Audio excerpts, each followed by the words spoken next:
سبتاج کرتا رہا. Oxford university کے چاہے الیکشن ہو, چاہے خان کی زیادتیات پہ حملے ہوں, یہ سارے لوگ کروانے والے, ان کی پوری معلومات اس ہفتے میں آپ کو برطانیہ کے اخبارات میں آئیں گی, یہ یاد رکھیے گا. بہرحال ان تمام کاوش کو روکنے کے لیے جو آل شریف اس وقت کر رہی ہے, اس میں بڑا اہم معاملہ جو مریم نواز اور نواز شریف انٹرنیشنل اسٹیبلشمنٹ کے اہم اراکین سے جنیوا میں ملے. اب جنیوا میں کیوں مل رہے ہیں؟ یہ مریم نواز شیخ حسینہ کی طرح کیوں, جس طرح وہ وہاں فوج کے ہیلی کاپٹر میں بھاگی, یہ پاکستان ایئر فورس کے خصوصی طیارے میں PFF-3 سے لاہور سے جنیوا گئیں علاج کے بہانے. اب کہ کسی کو پتہ نہیں چلے گا جی پلاسٹک پتہ نہیں پگھل رہا ہے, کچھ چھوٹی کروانی ہے, بڑی کروانی ہے سرجری, مطلب کیا معاملہ ہے.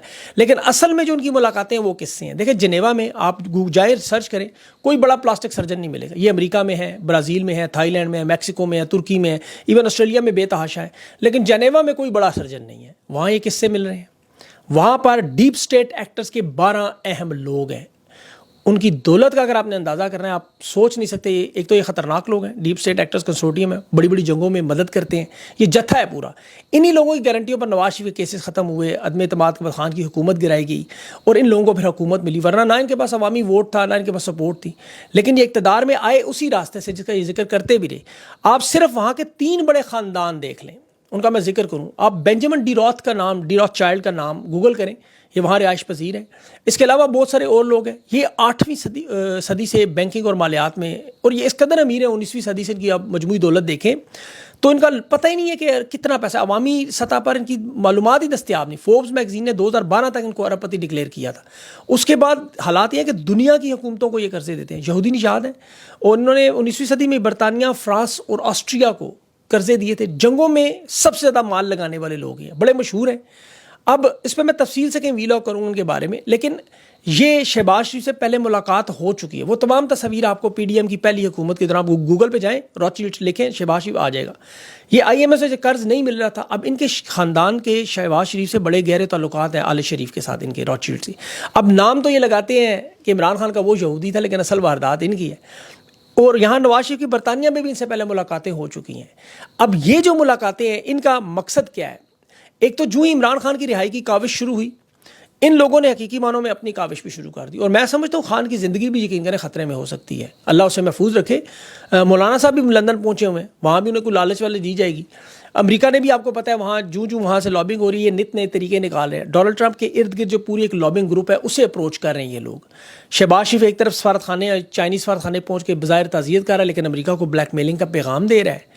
دوسری طرف آرمی چیف سعودی ولی عہد سے ملاقاتیں کر رہے ہیں, آئندہ کا لائے عمل کیا بننا چاہے گا. اب اس میں ایک اور طریقہ بھی نہیں پتہ, ڈونلڈ ٹرمپ اینٹی وار ہے. یہ عمران خان کے جس طرح وہ تھا پلان, عرب دنیا کو ایران سے جوڑا خان نے, یہ بھی اسی طرح اینٹی وار کے تحت تمام عرب دنیا کے اب دورے کریں گے اور یہ دکھانے کی کوشش کریں گے ہم بھی ان کو جوڑنا چاہتے ہیں, ہم بھی وہ جنگ کے خلاف, لیکن اس میں نقصان ہے ان کا.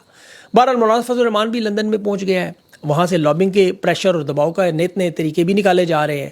اور اس ساری واردات میں ان کی اصل کوشش یہ جو عمران خان تو خود نہیں کر رہے, وہ تو جیل میں بیٹھے ہوئے ہیں, ان کی بہنیں وہ تو نہیں کرتی. یہ جو پاکستانی کاوش کر رہے ہیں اسے روکنا ہے. اور عرب قطر اور سعودی عرب قطر اور عرب امارات کا بڑا اہم کردار جو سامنے ہے اس پہ بھی رکاوٹ ڈالنی ہے. اور اندرونی سطح پہ پیپلز پارٹی فیصل کریم کنڈی کی علی امین سے جو ملاقات کر کے سارے اختلافات ختم کیے, یہ بھی پیپلز پارٹی کے قریب لانے کی کوشش ہے. اب یہاں نہیں, لیکن یہ نہیں سمجھ آ رہا کہ یوکرین کی فنڈنگ ختم ہو رہی ہے. نیٹو کی جو فنڈنگ تھی ڈونلڈ ٹرمپ نے پہلے ہی نے بتا دیا تھا, اور اس کی جو نئی کابینہ میں لوگ ہیں, ایلون مسک جیسے بڑے بڑے بزنس مین جو نئی کابینہ میں ہوں گے, یہ یوکرین کو کسی صورت میں جنگ کی حمایت نہیں کرنا چاہتے. اب برطانیہ بہت بڑا ان کا حمایتی تھا, وہاں رشی سوناک اسی لیے فارغ بھی ہو گیا. اب جو موجودہ حکومت ہے وہ ڈونلڈ ٹرمپ کی پالیسیوں پر چلے گی, جو برطانیہ نے کرنا ہے امریکہ کی ہدایت سے کرنا ہے اور اس جنگ سے نکلنا ہے, تو اس لیے ان کی یہ کاوش کامیاب نہیں ہو سکتی. اب یہاں سب سے بڑا دھچکا جو اسٹیبلشمنٹ کو لگ چکا ہے, ڈیپ سٹیٹ ایکٹرز کو, وہ صرف آپ امریکہ میں دیکھیں کہ یہ کتنے طاقتور ہیں. امریکہ میں کہ ان کا دفاعی بجٹ $900 ارب ہے, 1000 ارب ڈالر. 18 خفیہ ایجنسیز ہیں ان کے پاس, CIA, FBI, محکمہ خارجہ, ہوم لینڈ سیکیورٹی, بس نام پتہ نہیں اتنے زیادہ نام ہیں. اب یہ وہاں اتنے طاقتور ہیں کہ امریکہ میں بیٹھ کے پاکستان کی کور کمانڈر میں لوگوں کے نام, شریک لوگوں کے نام پڑھ لیتے, لیکن اتنی طاقت ہونے کے باوجود ڈونلڈ ٹرمپ کو نہیں ہرا سکے. وہ 7 سوئنگ اسٹیٹ ریاستوں کے علاوہ بھی پورے امریکہ میں کلین سویپ کر کے 71 ملین ووٹ بھی لے گیا, دوسری دفعہ صدر بھی بن گیا. اب عوام کا جب مینڈیٹ قبول کرے, دیکھیں اس کے بعد پھر ترقی شروع ہوتی ہے. مثلا ڈونلڈ ٹرمپ ابھی 24 گھنٹے بھی نہیں ہوئے, معیشت میں دیکھ لیں آپ کتنا بڑا امپیکٹ پڑا. اسٹاک ایکسچینج ان کی حقیقی مونوپولی, پاکستان والا واردات نہیں ہے, 2% پہ پوری دنیا کی بڑی ہے. بٹ کوائن کے جو نرخ ہیں وہ آج دنیا کی بلند ترین سطح پر $75,000 کے ریکارڈ سطح پر پہنچ چکے. تیل کی قیمتوں میں دیکھیں کس طرح کمی آئی, $74 فی بیرل پہ جا کے تیل کی قیمتیں پہنچ گئیں. تو یہ تو اب اس نے حلف نہیں اٹھایا. آگے آگے آپ دیکھیے کہ خوشحالی کا ایک نیا دور ایسے شروع ہوتا ہے جب آپ عوامی اقتدار سے آئیں.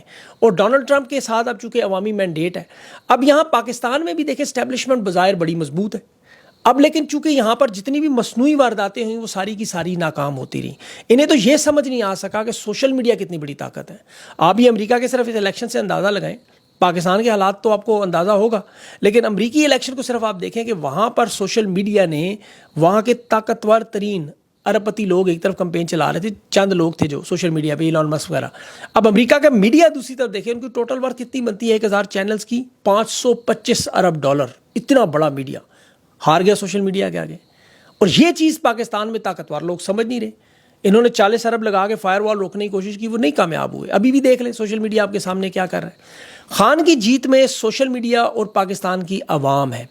بدقسمتی صرف یہ رہی یہاں سٹیون مکیفی جیسے جج نہیں تھے. خان تو دیکھیں 3/4 اکثریت عوام دے چکی تھی. یہاں کی آبادی 33 کروڑ ہے, امریکہ کی آبادی 33 کروڑ, پاکستان کی 25 کروڑ ہے. اب یہاں صرف عدلیہ اور انصاف ہوتا تو 77 سال کا یہ جو قبضہ ہے, یہ جنہوں نے 2 سال میں انٹرنیٹ بند کیا, کمپنیاں بند کی, پھر لوڈ شیڈنگ کی, بے روزگاری کی وجہ سے ویسے ہی لوگوں کے پاس پیکیج نہیں ہوتے, انٹرنیٹ نہیں چلتا, ساری آبادی ملا کے بھی سوشل میڈیا انٹرنیٹ پہ 1 کروڑ کے قریب بنتی ہے. اب 25 کروڑ میں 1 کروڑ کچھ بھی نہیں, لیکن اس کے باوجود دیکھ لیں کیا حالات ہیں. امریکہ میں اسٹیبلشمنٹ ڈونلڈ ٹرمپ کو تحریک انصاف کی طرح توڑتی بھی نہیں رہی, پریس کانفرنسیں نہیں کرواتی رہی, ٹرمپ کو جیل میں نہیں ڈالا, میڈیا میں اس کا نام نہیں بند ہوا, دہشت گردی کے پرچے نہیں تھے, اس کے کسی وکیل کو نہیں اٹھایا گیا, انتخابی نشان نہیں چھینا. وہاں سردار سکندر سلطان, راجہ قاضی فائز جیسے بغیرت بے شرم لوگ بھی نہیں تھے. وہاں سٹیون مکیفی جیسے جج تھے جنہوں نے ٹرمپ کو جیل سے باہر رکھا, اور آج اسے استثنا بھی 26 نومبر کو سارے کیسز میں مل جائے گا.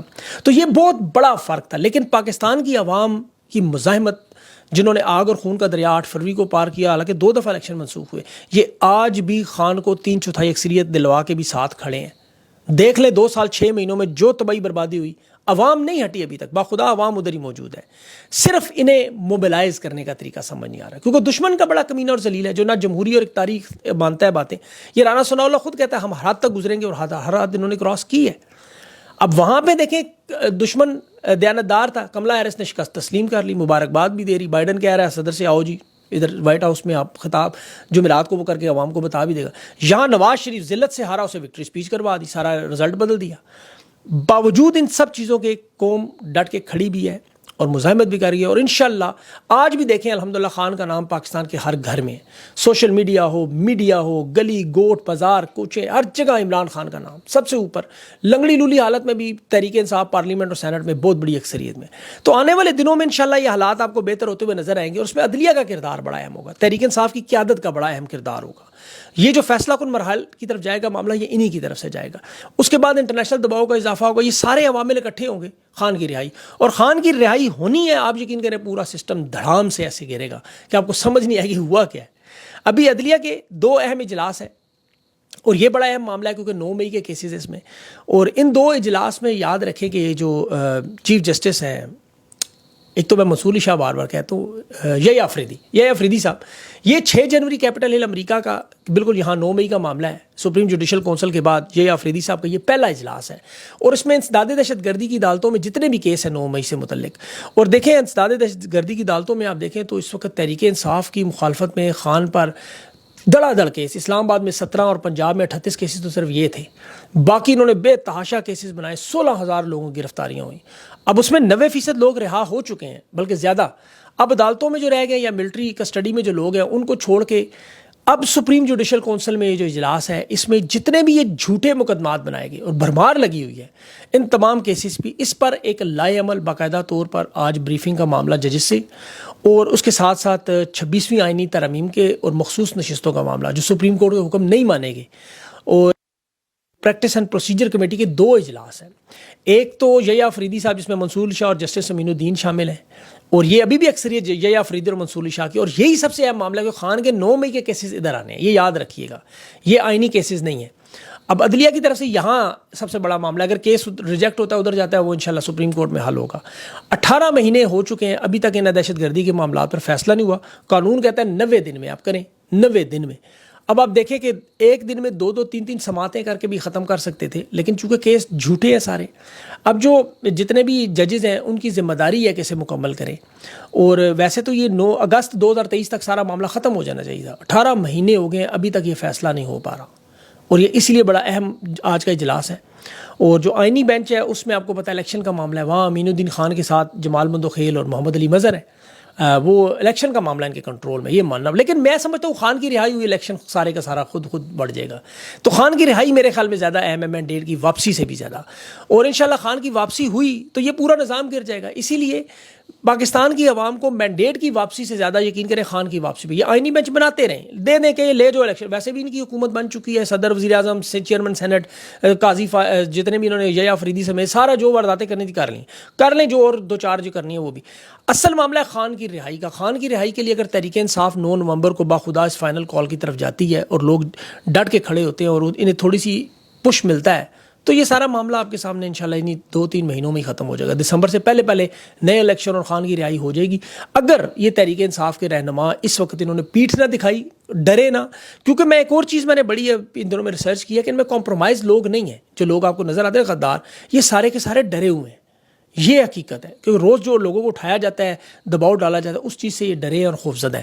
اگر اللہ ان کا یہ خوف کا بت توڑ دیا ان کے اندر سے تو پھر انشاءاللہ معاملہ بڑی جلدی حل ہو جائے گا، ورنہ اس میں تھوڑا سا وقت لگے گا، لیکن انشاءاللہ معاملات بہتری کی طرف جائیں گے ضرور. کیونکہ اب یہ انتہا پہ جو کچھ کرنا چاہتے تھے کر چکے ہیں، اب اس کے بعد کچھ پیچھے بچتا نہیں ہے کرنے کو.